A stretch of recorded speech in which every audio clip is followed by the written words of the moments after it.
하나님의 사랑이 이곳에 모인 분들과 함께함을 믿습니다. 네, 반갑습니다. 하나님께서 오늘 한국교회 성도들 그리고 한국교회를 비롯해 많은 하나님의 귀한 백성들에게 기도하게 하시고 또 하나님을 바라보게 하시고 또 하나님의 말씀 앞에 서게 하시고 그 명령을 따르게 하실 것입니다. 우리가 해야 될 일들은, 저는 이 자리에 그냥 선 도구일 뿐이고요, 그대로 하나님 말씀을 듣고 각자에게 주신, 또 교회에 주신, 또 우리 각자의 위치에 주신 그 말씀을 통해서 새로운 변화를 경험하는 귀한 시간 되길 간절히 소망합니다. 사실 저는 배는 게 없어서 떨리진 않습니다만, 그 이전에 하셨던 분들이 목사님들이라서 사실 목사님과 저는 일개 성도일 뿐인데요, 하지만 하나님이 제게 어떤 말씀을 주실까, 하나님이 아무도 여기 있는 아리따운 여러분들의 얼굴을 보지 못하는 자에게 어떤 선물을, 어떤 마음으로 이 자리에 서게 하셨을까 많이 기도했는데, 그 마음들을 이 시간 나누고자 합니다. 자, 제가 준비한 말씀의 제목, 어둠은 어둠이다. 한번 따라해 볼까요? 어둠은 어둠이다. 어둠은, 한 번 더, 어둠은 어둠이다. 사실 이게 문장이 안 되는 비문장입니다. 어둠이 왜 어둠이냐, 이게 많은 분들이, 그런데 어떤 뜻인지 대략적으로 다가오시죠. 우리 많은 사람들에게는 빛과 어둠, 삶의 그림자들이 존재하는데요, 그 모든 것 가운데 우리가 그 어둠 속에서 어둠을 직면해야 참 빛을 발견할 수 있다는 하나의 전제입니다. 우리가 그에게서 듣고 너희에게 전하는 소식은 이것이니 곧 하나님은 빛이시라. 그에게는 어둠이 조금도 없으시다는 것이니라. 말씀에 계속해서 말씀하고 우리가 계속 듣고 있는 것은 말씀 자체가 빛이라는 것이죠. 하나님 그 빛으로 오셨다는 말씀이시고요. 자, 저는 물리적인 어둠이 현재 있습니다. 아까도 말씀드렸던 것처럼 아무것도 보이지 않아요. 하지만 여러분들은 저를 지금 보고 있습니다. 굉장히 부럽기도 합니다만 제가 부러워만 할 수 없죠. 저도, 여러분들이 아마 저도 굉장히 부러울 부분들이 많을 겁니다. 그거는 나중에 찾아보시고요. 제가 오늘 이렇게 하나님께서 귀한 자리 주셨는데요, 과연 그 어떻게 어둠 속에서 빛인 그리스도를 발견하게 됐는지 하나하나씩 좀 풀어보도록 하겠습니다. 제 이야기를 하기 전에 먼저 제 어떤 출생의 이야기부터 좀 거슬러 올라가야 될 것 같습니다. 제가 지금 32살이거든요. 그래서 32년 전 얘기부터 좀 할 텐데, 저는 경상남도 진주라는 작은 소도시에서 태어났습니다. 저희 부모님, 어머니, 아버지 계시고요, 위로 누나가 셋 있는 가정에서 태어났습니다. 그 당시에는 남아선호 사상이 굉장히 심했고요, 그래서 부모님은 아들을 낳기 위해서 많은 노력들을 경주하시죠. 그러다가 결국 아들을 낳게 됩니다.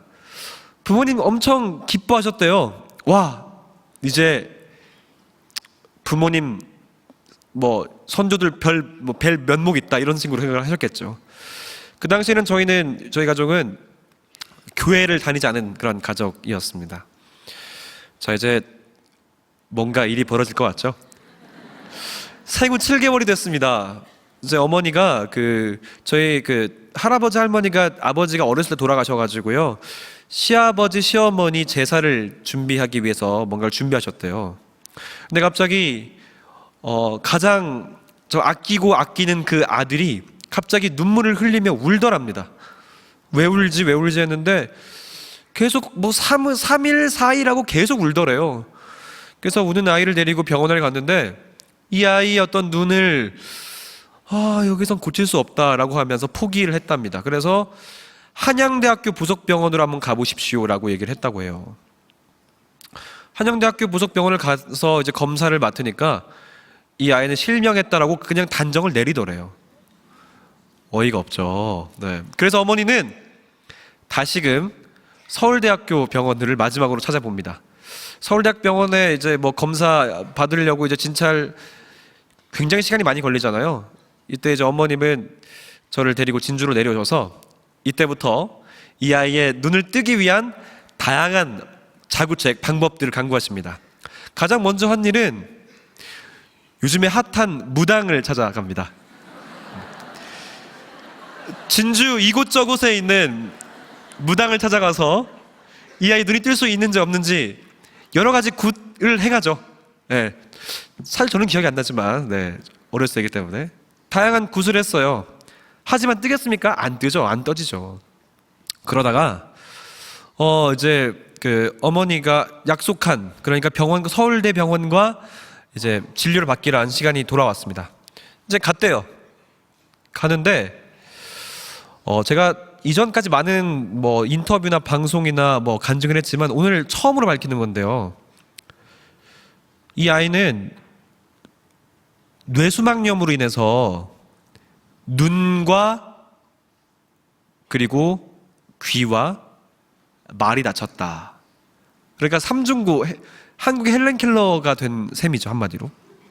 그전에는 저는, 제가 그전에 얘기할 때는 눈이 멀게 됐다라고만 들었는데 어머니가 이제 그제쯤 말씀하시기로는 아니었다. 병원에서 진단 내리기로는 너는 이제 완전히 사람으로서는 좀 기능하기 쉽지 않은 눈과 귀와 입을 사용할 수 없는 사람이 됐다라고 판정을 내렸답니다. 이 뇌수막염병이 진짜 무섭습니다. 요즘에는 그래도 예방접종이란 걸 해서 그러나 그런 부분들을 좀 많이 예방접종을 하잖아요. 예전 같은 경우에는 그런 것도 없었고, 또 이런 뇌수막염의 후유증이 정말 무서운데 척수와 머리에 이마 같은데 열이 펄펄 나서 그 열의 후유증 때문에 발생한 거더라고요. 근데 보니까 저희 가족력, 친가 쪽이 약간 이 열 관련된 여러 가지 그런 가족력이 있었다고 합니다. 아무튼 그렇게 해서 이제 삼중고에 장애인이 있다라고 판정을 받은 이후에 넋이 나간 어머니도 정말 제정신이 아니었다고 해요. 정말 다양한 방법들, 민간요법들을 사용해서 제 눈을 낳기 위한 일들을 해나가십니다. 그러다가 지리산에 있는 도사 한 분을 찾아갑니다. 재밌죠? 이 교회에서 이런 얘기 하면 안 되는데 해야죠. 네. 지리산 도사를 찾아갔는데 그 도사가 하는 말이 여러 가지 이제 한번 놀라운 이야기를 합니다. 마지막 방법을 써보고 안 되면 교회로 가라. 놀랍죠? 굉장히 놀랍습니다. 타종교회를 전도하는 역사가 벌어졌던 거죠. 네, 그런 일이 벌어졌습니다. 그래서 이제 마지막 방법을 써도 안 됐어요, 진짜. 네, 안 돼요. 그래서 이상하게 어머니는 그런 여러 가지 막 다양한 굿도 하고 뭐 남아미타불도 해버렸는데 안 됐대요. 누군가 내게 교회를 좀 같이 가자라고 제안을 했으면 어땠을까 하는 그런 생각들이 있었대요. 그러니까 어머니 자신이 직접 교회 나가기 뭐 하잖아요. 시집도 제사 많이 지냈는데 누군가가 교회 가자라고 하면 오케이 하고 따라 나설 준비가 됐는데 그런 게 안 됐다고 하더라고요. 정말 신기했습니다. 어쨌든 결국 누군가의, 또 오랫동안 어머니를 위해 기도하던 한 성도님의 도움으로 제가 오랫동안 다녔던 진주에 있는 교회, 진주 은혜교회에 어머니가 아직 가게 됩니다. 가서 이제 목사님 만났는데 목사님께서도 좀 쿨하셨대요. 이 아이가 많은 방법들을 다 해봐라. 그리고 다시 오라. 이런 식으로 쿨하게 말씀하셨을 정도라고 합니다. 자, 그러면 저는 계속해서 어찌 보면 강한 악령의 역사를 받았습니다. 어떤 눈과 귀와 말도 못하는 그런 여러 가지 상황 속에서 늘 아프고 힘들고 그런 상황 속에서 어머니는 지쳐갔고 결국 그러다가 어머니는 교회 나가시게 됐대요. 제가 2돌 6개월 동안 걷지를 못했다고 합니다. 그리고 목에 굉장히 큰 혹이 있었대요. 정말 저도 깜짝 놀랐어요. 에이 무슨 소리야 이렇게 말하는데 진짜 있었다고 합니다. 근데 이제 어머니가 이제 교회에도 나가고 하면서 처음에는 아들 낳게 해주십시오 막 기도하고 목사님 따라 기도하고 했는데 어느 날 기도하는 도중에 어머니의 증언입니다. 갑자기 어떤 환상이 보이는데 이 아이, 그러니까 제 몸에서 불뱀 2마리가 나가는 그런 환상을 봤다고 하더라고요. 그러면서 목에 있는 혹이 그날 사라졌고, 네, 정말 와할 대상이죠. 그리고 2년 6개월 이후 두돌 6개월이 지나고 나서는 이제 갑자기 이런 그냥 막연한 음성, 이 아이가 오늘 걸을 수 있을 거다라는 하나님의 확실한 음성이 들렸다고 합니다. 그 이후부터 제가 걷더니 조금씩 말도 하고 듣기도 하고 3개 중에 2개가 회복된 거죠. 참 저도 너무나 신기할 따름입니다. 이것은 신기함의 문제가 아니라 어머니의 기도와 또 하나님께서 무언가 저를 만드시기 위한 하나님의 계획 안에 있었다고 저는 생각을 하거든요. 네, 감사합니다.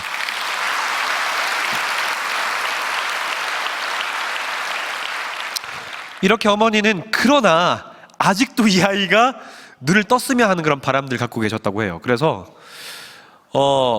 포천의 할렐루야 기도원 들어보셨습니까? 유명하죠 거기. 네.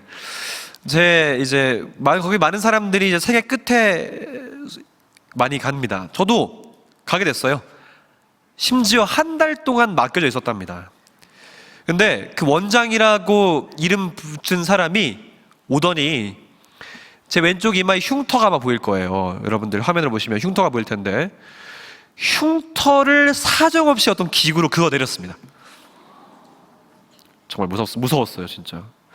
흉터를 사정없이 그어 내렸는데 그렇다고 눈이 나을까요?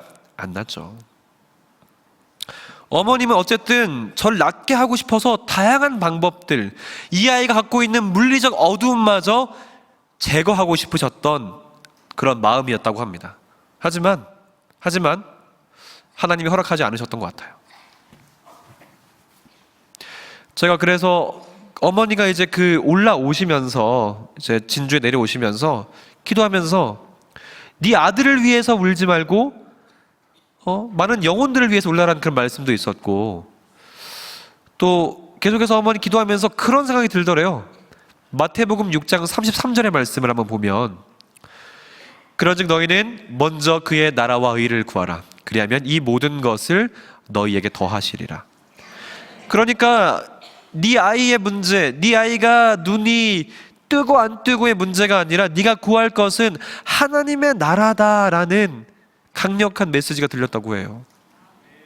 또 하나 말씀, 요한복음 9장 아시죠? 요한복음 9장에 나오는 이야기. 날 때부터 시각장애인 된 사람을 두고 이제 예수님한테 왔는데 이 사람이 시각장애 된 게 누구의 죄입니까? 라고 물었는데 죄가 아니다. 죄가 아니라 하나님의 영광을 위해서다. 예수께서 대답하시되 이 사람이나 그 부모의 죄로 인한 것이 아니라 그에게서 하나님이 하시는 일을 나타내고자 하심이라. 이걸 어머니가 발견하셨어요. 그러면서 어머니의 한켠에 마음 찢어질 듯 아프지만 분명 이 아이에게 하나님께서 원하시고 계획해 두신 뭔가 있구나. 우리 가족이 하나님을 알지 못하고 살았지만 하나님을 알고 교회에 가게 하는 어떤 역할을 한 이 아이, 과연 어떻게 기를까에 대한 고민을 그때부터 하기 시작하십니다. 다시 말해서 이제는 어머니의 고민이 달라지게 됐어요. 어머니는 저를 눈을 낮게 하는 방법이 아니라 이 아이를 자립하게 만드는, 다시 말해서 교육하게 만드는 것에 이제 관심을 두게 됐습니다. 그래서 부산에 있는 맹학교와 서울에 있는 학교를 두고 많이 고민했는데 결국 서울 강북구에 위치한 한빛 맹학교로 저를 보내기로 결심하시고 8살 때 경상남도 진주에서 저를 이 머나먼 서울로 떼냈습니다. 불쌍하지 않습니까? 제 입장에서 어머니 입장에서는 이해가지만 이제 초점을 저로 돌려볼게요. 저는 제가 기억하는 제 모습은 어렸을 때 누군가 자꾸 막 기도하는, 누르고 있고 만지고 있고 그리고 가위에 눌리고 있고 맨날 어떤 그런 느낌이었어. 항상 아까 했던 우리 주의 성령이 내게 임하여, 이 노래가 늘 귀에 들렸던 것 같고요. 오살리 기도원, 무슨 기도원 할 것 없이 늘 기도원 어딘가에 제가 있었던 것 같고요. 항상 안찰과 안수 기도가 연속이었던, 약간은 누군가의 손에 닿으면 늘 두려웠어요. 왜냐면 아팠거든요, 어렸을 때는 되게. 예. 그래서 굉장히 힘들었던, 거기에다가 밤낮으로 오는, 밤낮으로 저는 악몽도 꾸고, 예, 굉장히 가위도 눌리고, 또 어머니와의 분리 이 컸죠. 어머니는 저를 교육시키기 위해서 서울로 보냈지만 우선 부모님과의 그 떨어짐, 사실 여러분의 지금 뭐 결혼하신 분들은 여러분 아이를 떨어뜨려 놓을 수 있을까요? 못 떨어뜨려 놓을 거예요. 쉽지 않습니다. 앞도 안 보이는 나이를 학교에 떨어뜨려 놓고 저는 되게 무서웠어요. 왜냐하면 첫 번째로는 다들 서울말을 쓰는 거예요. 이게 학교 왔는데 저한테 안녕 이러는 거예요. 안녕? 그래서 저한테 너 어디서 왔어? 내 진주에서 왔다 카이 이랬거든요. 애들이 막 깔깔대고 웃는데 왠지 그 기분 나쁘더라고요. 그래서 뭐지? 이런 느낌이었는데 또 주말 되니까 가까운 친구들은 또 집에 갔다 온대요. 난 집에 언제 가는지도 모르는데 그런 부분들, 언어의 다름, 그리고 부모님이 어떤 함께함과 함께하지 않으면 다름 때문에 참 많이, 그래서 제가 이거 점자를 읽고 있잖아요. 이 점자를 익히는 시간도 굉장히 오래 걸렸어요. 네. 학습 부진학, 그리고 굉장히 부적응한 학생, 병약한 학생. 지금 저희가 되게 기골이 장대하잖아요. 근데 되게 병약한 아이였습니다. 초등학교 2학년 때 한 번도 뇌성임을 알았거든요. 그럴 정도로 굉장히 힘든 사람이었는데, 그런데 말이죠, 하나님은 하나님의 일을 만들어 나가기 위해서 반전을 계획해 두셨어요. 초등학교 4학년 때인가요? 어떤 선생님을 통해서 저한테 이제 그 트럼펫을 불어보지 않겠니라고 제안하셨어요. 저는 근데 약간 제안으로 듣기보다는 어떤 명령으로 들었던 것 같아요, 개인적으로. 왜냐면 병약한 아이니까요.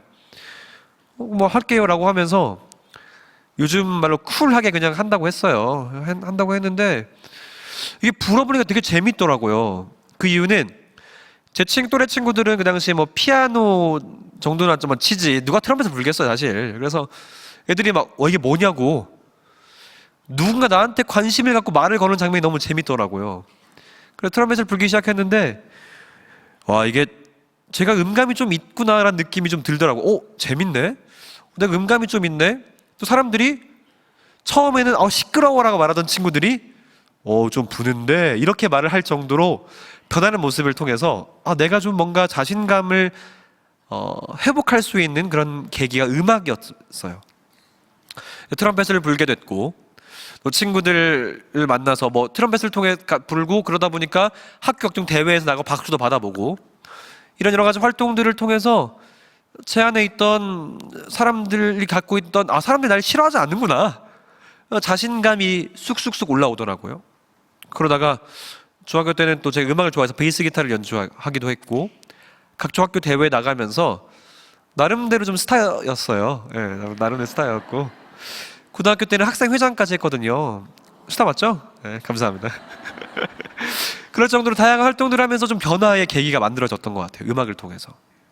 그러면서 제 안에 그 움츠러 있던 마음들, 또는 관계에서 어려워했던 마음들, 굉장히 두려웠던 마음들이 조금씩 회복되는 시간이 만들어지게 됐습니다. 자, 그러다가 이제 제 그런 상황 속에서 참 내적 갈등들이 좀 심한 시기들이 있습니다.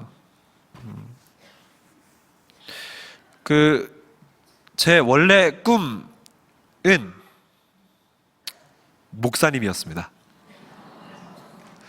어떤 분들은 하시면 이런 분도 있는 것 같은데요. 그 이유는 어머니가 어쨌든 저로 인해서 저를 여러 방면으로 좀 케어하면서 이 아이가 하나님의 종이 됐으면 좋겠다라는 생각을 하셨던 것 같아요. 저도 그냥 응당 그래야 되나 보다 라고 살아왔는데, 살다 보니까 굉장히 내 안에 못된 요소들이 많더라고요. 그러니까 요즘으로 표현하면, 성경으로 표현하면 약간 외식하는 자의 모습. 그러니까 제가 기대했던 목사님의 모습은 할렐루야 하면 아멘 하는 그런 뭔가 우러러보는 어떤 그런 느낌이고, 말씀을 전했을 때 뭔가 사람들이 막 끄덕끄덕해지고 이런 정말 그런 단을 썼을 때 멋진 모습만 기억했던 것 같아요. 근데 제가 아까 얘기했던 거 살다 보니까 참 이중적인 모습을 발견하게 됐고, 그래도 내가 어떤 목회를 잘 하면 안 되겠구나. 나처럼 이렇게 이중적인 모습을 보고 누가 어떤 양떼를 내가 데리고 다니겠냐. 그러다가 나 진짜 구렁텅이 빠지겠다. 안 되겠다. 하면서 꿈을 수정하게 됩니다. 그래서 저는 그때부터 또 사회복지를 공부했고, 서울신학대학교와 또 이제 숭실대학교에서 사회복지 석사, 학사를 공부하게 되는데요. 여러 가지 공부를 통해서 새로운 변화들, 또 꿈을 가는 과정들이 만들어지게 됐습니다. 자, 이제 방송에 대한 이야기를 잠시 또 해보고 싶은데요. 어쨌든 이런 과정 가운데 많은 분들이 어떻게 아나운서가 됐느냐라는 이제 질문들을 많이 하세요. 제가 그런 얘기를 하면 저는 경상남도 진주 출신이면 여러분 깜짝 놀래요. 아니 사투리 안 쓰세요? 이렇게 말을 하는데, 아까 얘기했던 것처럼 8살 때 올라와서 사투리를 지금 쓰면 굉장히 어색하다고 말을 할 정도로 서울 사람이 됐고요. 두 번째는 제가 이제 방송을 관심을 갖게 된 것, 방송이라는 자체 매력을 느끼게 된 게, 제가 프로야구를 굉장히 좋아합니다. 학교 다닐 때 어렸을 때 그 기숙사에서 형들이 어떤 야구를 중계하는 그 캐스터라고 하죠. 캐스터의 음성에 1비 하는 그 모습을 보면서 저게 뭔데 형들이 저렇게 난리를 칠까. 근데 저도 난리를 치고 있더라고요. 그래서 그 야구 캐스터의 음성을 들으면서 와, 방송하는, 아니 참 멋있네 라는 생각을 하고 있던 찰나에, 제가 대학교 4학년 때쯤 이제 이 한국 시각장 인터넷 방송이라는 게 만들어졌는데요. 이 방송을 하는 한 형이 저를 이제, 야, 너도 한번 방송해봐라. 저한테 그러는 거예요. 근데 저는 에이 싫어. 내가 뭘. 근데 형이 자꾸 목소리도 좀 좋고 한번 해봐라. 이렇게 말하는데 안 할 수 없잖아요. 안 할 수 없죠. 그래서 했는데 저는 그런 걸 기대했어요.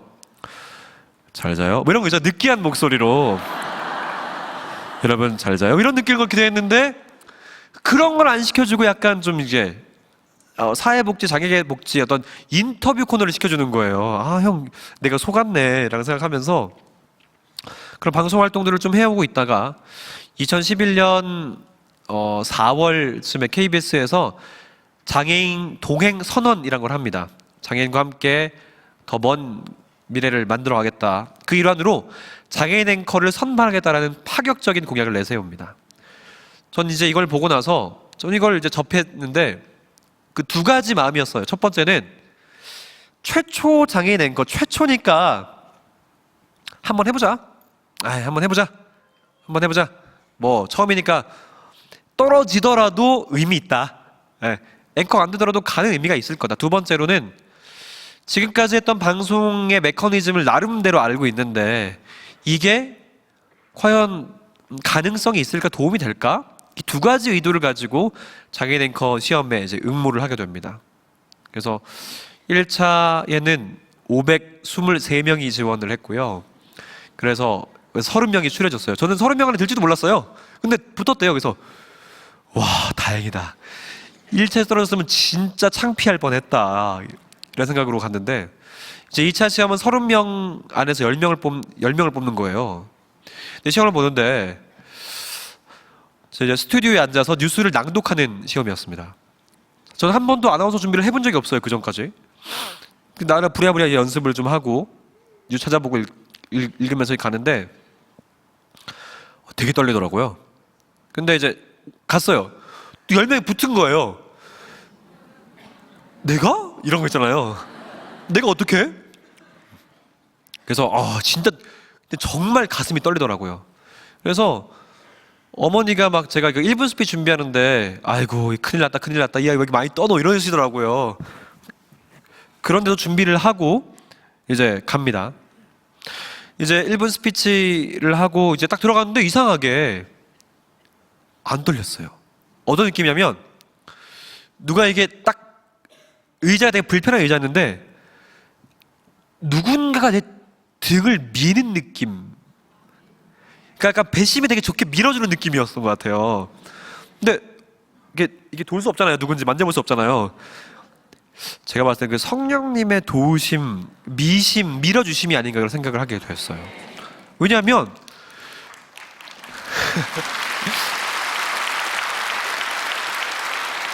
네, 전혀 떨리지 않더라고요.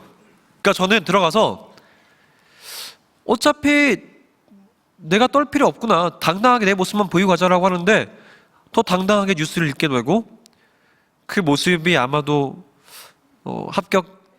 저를 이제 합격시키는 데 있던 심사위원들의 눈에 많이 들었겠지만, 결국은 하나님께서 약간 큰 하나님의 어떤 운행 안에, 섭리 안에 있었던 일인 것 같습니다. 그래서 방송의 일들을 지금까지 계속 해오고 있습니다.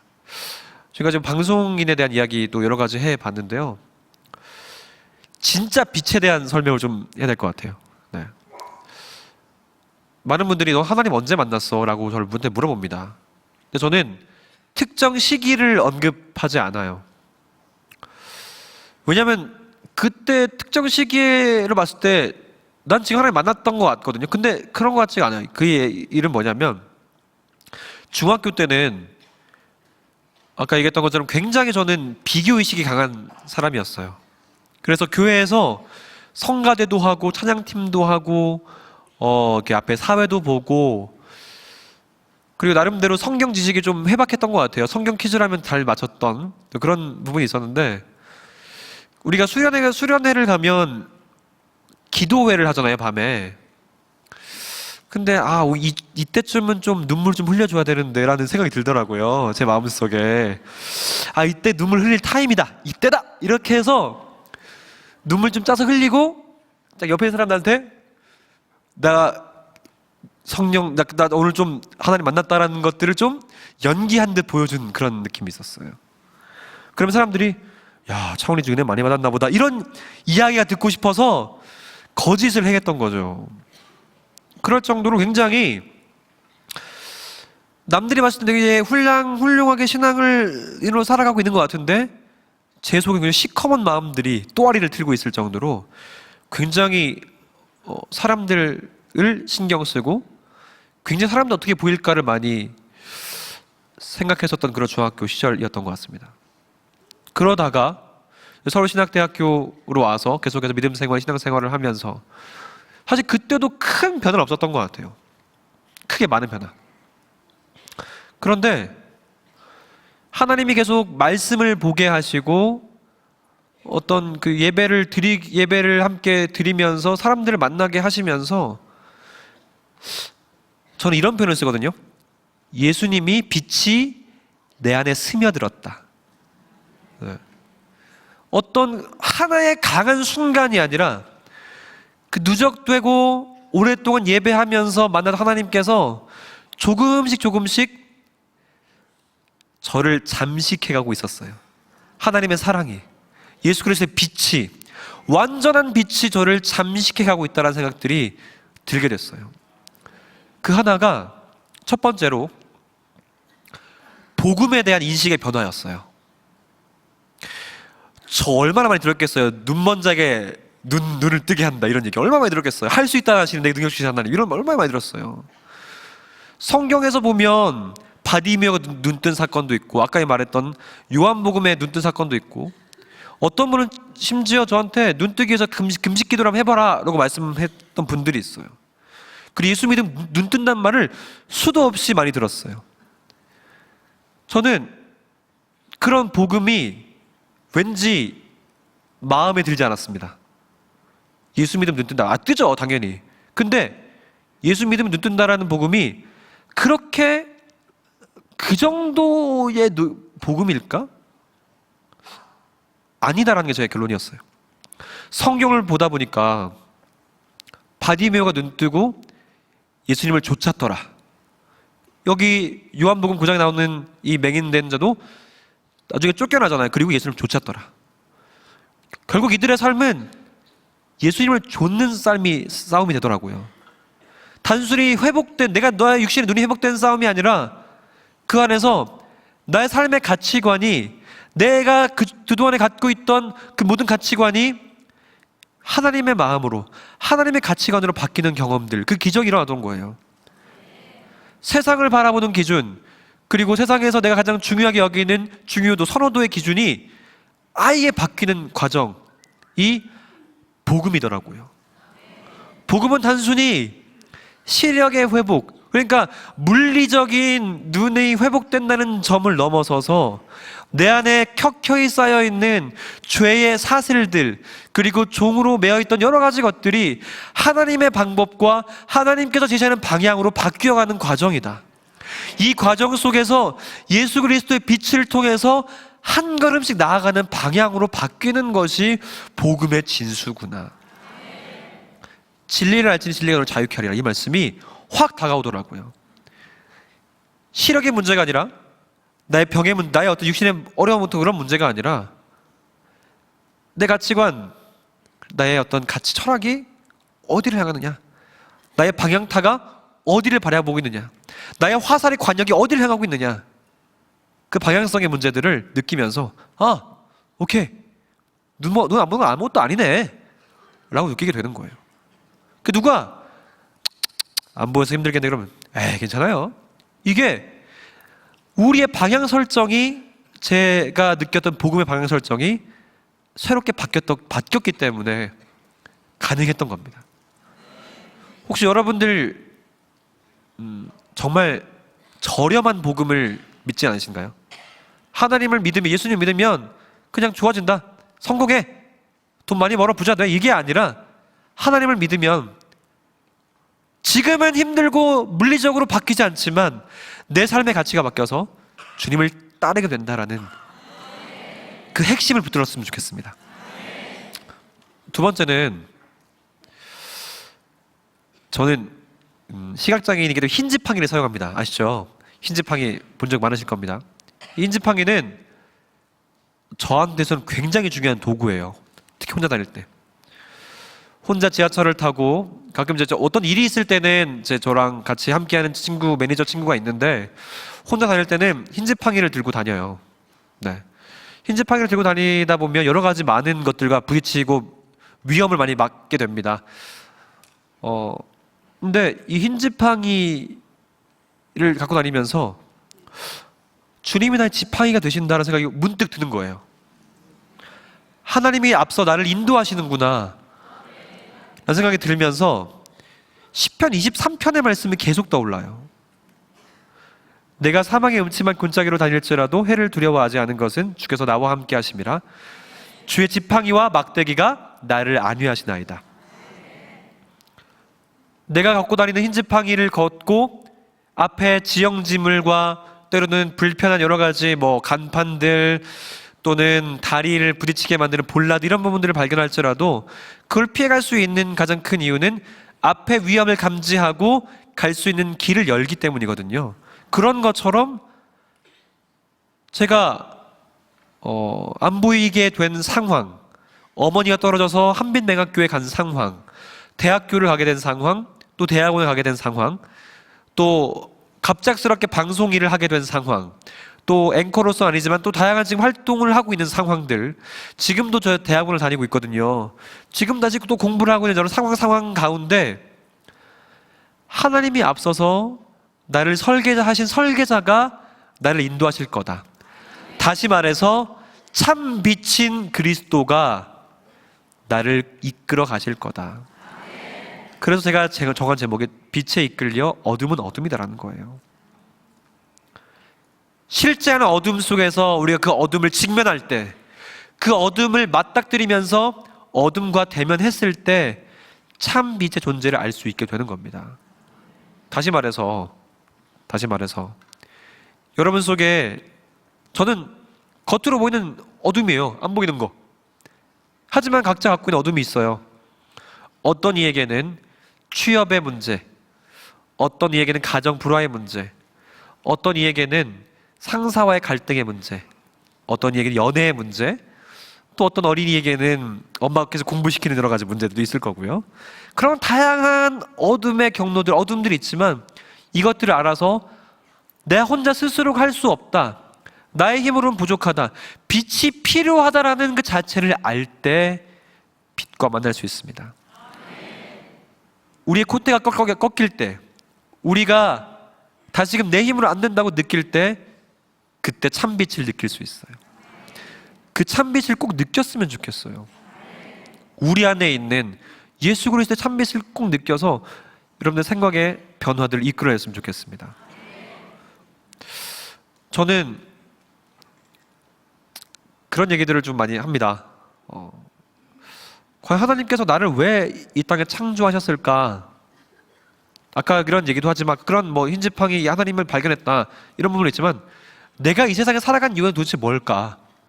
내가 여러 가지 우여곡절을 때 방송을 하고 이렇게 이곳에 서 있는 이유는 도대체 무엇일까? 라고 하는 생각들을 하게 됐는데요, 창세기의 말씀을 보면서 많이 느꼈어요.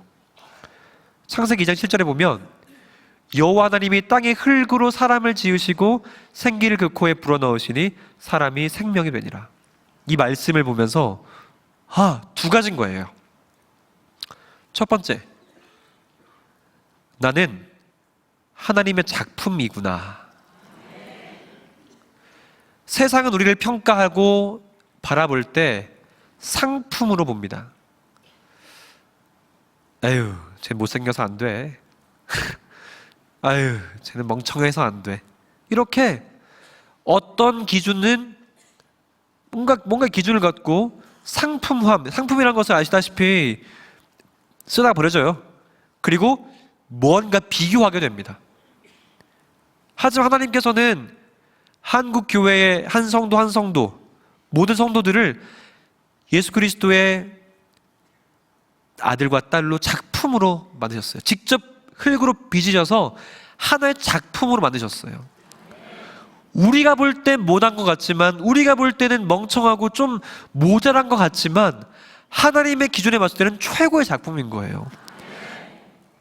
여러분은 최고의 작품입니다. 옆 사람에게 당신은 최고의 작품입니다. 시작. 너무 비웃지 마시고요. 다시 한번. 당신은 최고의 작품입니다. 작품입니다. 우리는 그 누구와도 비교할 수 없는 작품 의식으로 살았으면 좋겠어요.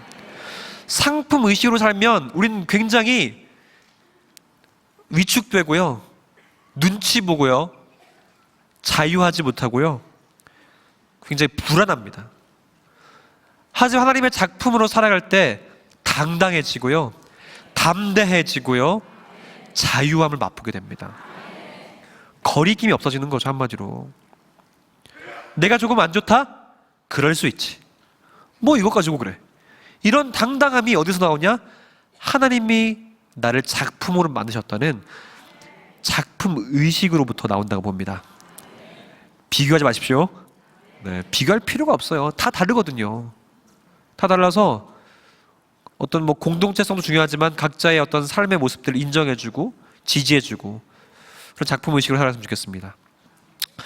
두 번째 제가 느낀 부분은, 하나님 우리 각자를 통로자로 부르셨구나. 다시 말해서 흙으로 사람을 지으시고 생기를 그 코에 불어넣었다. 그러니까 땅의 흙 그리고 하나님의 생기. 우리는 하늘의 것과 땅의 것으로 지음받은 존재, 하늘과 땅을 연결하는 존재입니다. 우리는 통로예요. 느꼈어요. 그렇겠구나. 저를 대입해 봤는데, 저는 여러분 시각장애인이에요. 네, 빼도 박도 못하는 시각장애인입니다. 그런데 많은 사람들이 저를 통해서 시각장애인, 이렇게 살아가는구나. 많은 분들이 처음에 저를 만나면 어떻게 대해야 할지 굉장히 부담스러워해요. 그래서 움찔움찔 그러지 마, 물어봐요. 이렇게 제가 대답하거든요.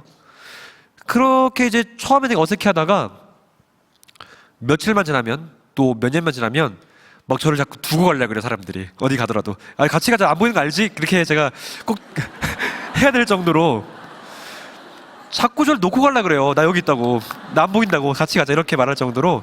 그러니까 장애에 대한 인식을 별로 하지 않게 되는 거예요. 그러니까 한마디로 저를 쭈뼛쭈뼛 장애인으로 보다가 친구가 되는, 그 한마디로 장애에 대해서 그 신경 쓰지 않는 단계가 되는 거예요.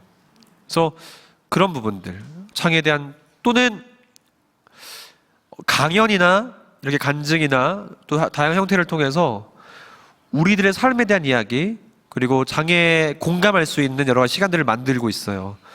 사실 저는 혼자 살거든요. 그래서 혼자 어떻게 밥을 먹느냐, 밥은 밥솥이 한다, 뭐 이런 식으로 얘기하거든요. 빨래는 빨래 세탁기가 한다, 이런 식으로 얘기하거든요. 그런 식으로 얘기하면서 아, 혼자 살아갈 수 있구나, 일상에 대한 이야기들도 편하게 할 수 있는, 아무도 몰랐던 이야기들을 사람과 소통하면서 통로자 역할이 되면서 알게 하는 일들을 하게 되는 거죠. 두 번째는 제 방송이라는 일을 통해서 통로 역할을 하고 있습니다. 아나운서는 주인공이 아니에요. 아나운서는 현재 정해진 역할은 어떤 상황, 사건, 그리고 사물 등등 여러 가지 것들에 대해서 전달해주는 역할을 현재 하고 있어요. 그것이 불특정 다수에게 잘 알려지도록 전달하는 역할이 제일 중요합니다. 그래서 제가 보는 일들은 사회 주로 말해요. 사회는 제가 주인공이 아니잖아요. 사회는 누군가 계속해서 순서를 이어가는 일들. 그리고 인터뷰는 인터뷰하는 사람들의 말을 잘 할 수 있도록 끌어내야죠. 뉴스의 내용이 뭔지를 잘 보도할 수 있는, 그게 이어질 수 있도록 잘 전달해야죠, 말로써. 그게 제가 하는 역할, 제가 하는 방송인으로서 하는 역할이더라고요. 내가 주인공이 아니라 전달자 역할이다.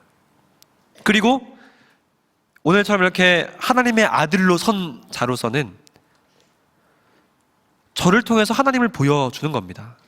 다시 말해서 하나님의 도구로 쓰임받는, 그러니까 많은 사람이 왔을 때 어떤 이들에게는 위로가 필요한 사람이 있을 거고, 어떤 이들에게는 힘, 격려가 필요한 사람이 있을 거고, 다양한 사람들에게는 눈물 흘림이, 또 다양한 웃음이, 그런 필요에 따라서 하나님의 그 마음을 저를 통해서, 제가 하는 이야기를 통해서 각자에게 하나님께서 원하시는 생각, 하나님의 마음, 하나님의 의도, 하나님의 뜻이 여러분들 개개인이 전달되는 그런 통로자 역할을 할 뿐이에요. 그럼 여러분도 마찬가지겠죠. 여러분도 살아가면서 통로자가 되셔야 합니다. 여러분이 위치한 가정에서 부모로서 아버지로서, 딸로서, 아들로서 그런 역할도 있겠지만 하나님을 전하는 통로자 역할도 해야 되겠고요. 내 생각들을 잘 전하는 통로자 역할을 해야겠고요. 또 학교나 직장이나 여러 가지 상황 속에서 믿지 않는 자들에게 내가 어떻게 보일까를 늘 생각하셔야 돼요. 네, 늘 고민하셔야 됩니다. 우리의 모습이 혹여 이들에게 아유, 저 사람들 이렇게, 그러니까 물론 우리의 절대적 진리를 놓으란 얘기가 아니라 그들을 배려하면서 그들의 마음도 읽고 같이 할 수 있어야 된다는 말을 하고 싶었던 거예요. 각자의 자리에서 통로자 역할을 잘 감당했으면 좋겠어요. 옆 사람을 보면서 당신은 하나님의 통로자입니다.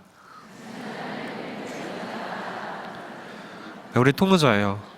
하나님의 사랑 안에서 우리가 살아가고 있고 그 사랑을 잘 전해야 돼요.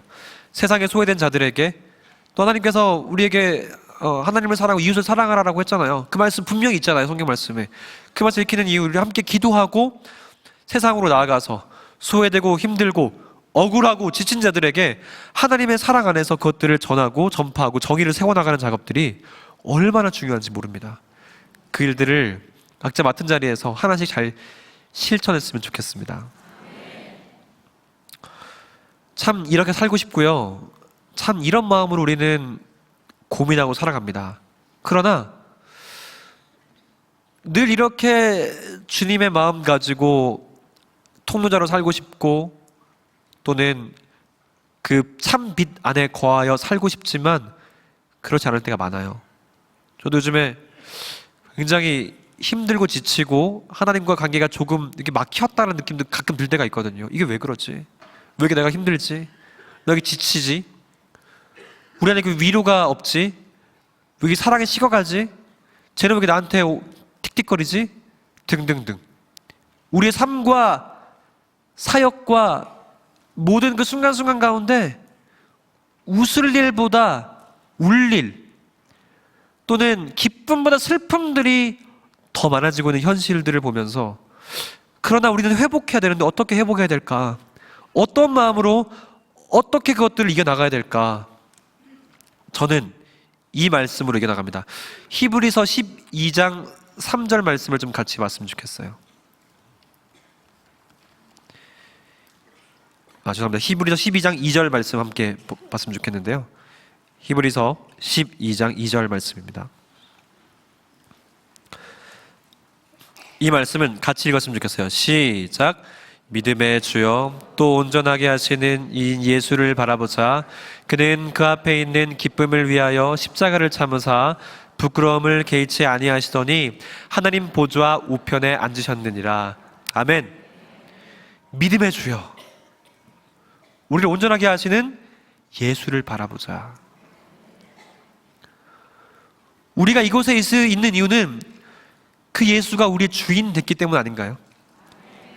그 예수가 참빛 되셔서 세상에 직접 내려오셔서 우리의 모든 어려움과 질고와 우리의 모든 문제를 갖고 십자가에 달려 죽으시고 부활하심을 믿기 때문 아닌가요?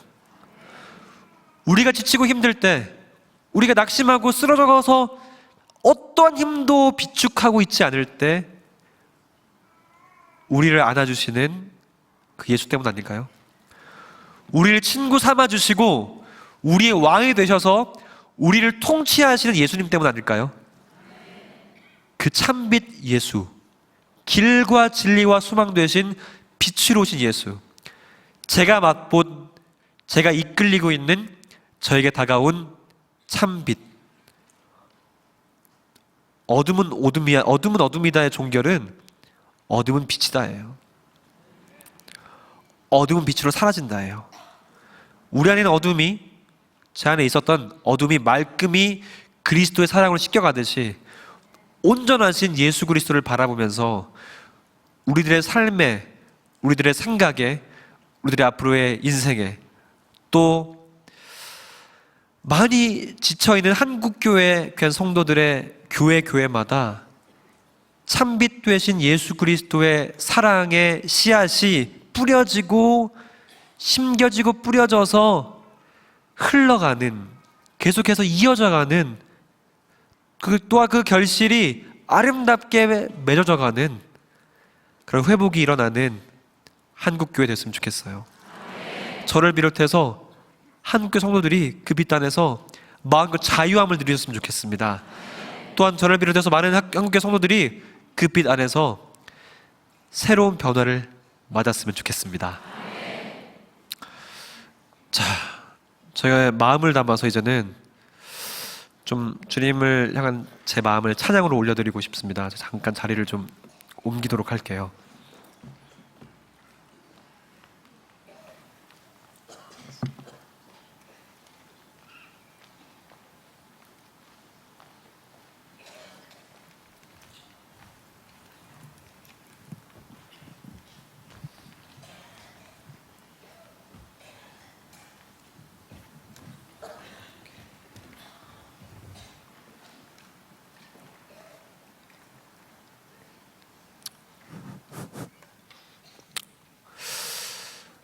네, 참 하나님의 사랑은 늘 우리에게 와 있습니다. 그리고 하나님의 사랑은 어떤 그 순간순간에 다가오는 빛, 정말 따뜻함 같아요. 그 아침 햇살 따뜻한 하나님의 그 사랑, 예수님의 사랑, 우리가 지치고 힘들고 다시 한번 우리가 일어나야 할 때 붙들 수 있는 가장 큰 힘인 그 예수 그리스도의 그 사랑, 그 사랑이 이 시간 회복되길 소원합니다.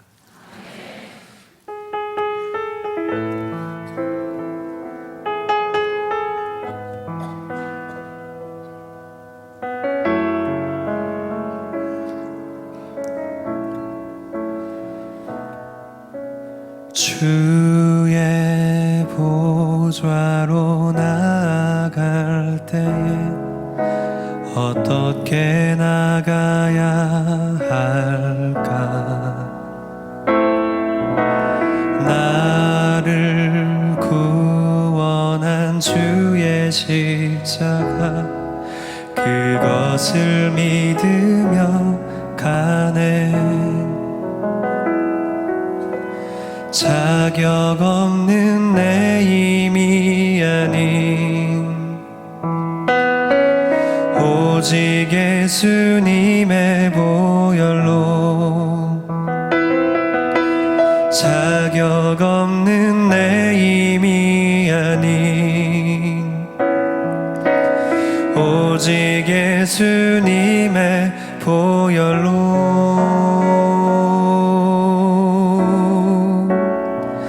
십자가의 보혈 완전하신 사랑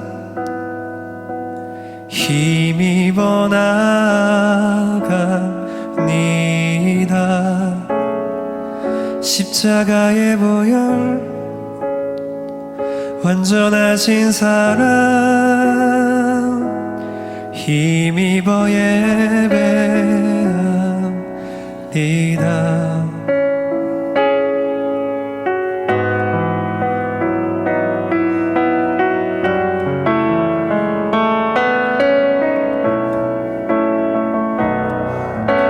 주의 보좌로 나갈 때에 나 여전히 부족하나 나를 품으신 주의 그 사랑 그것을 믿으며 가네. 자격 없는 내 힘이 아닌 오직 예수님의 보혈로 자격 없는 내 힘이 아닌 오직 예수님의 보혈로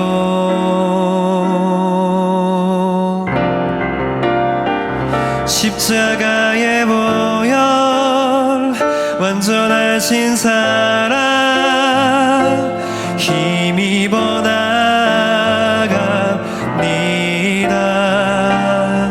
십자가의 보혈 완전하신 사랑 힘입어 예배합니다. 십자가의 보혈 완전하신 사랑 힘입어 나갑니다.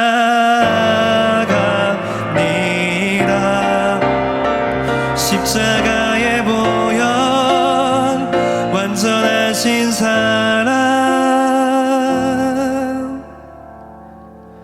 힘입어 예배합니다.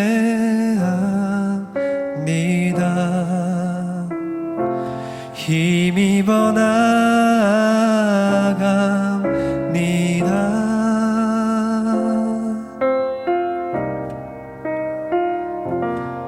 십자가의 보혈 완전하신 사랑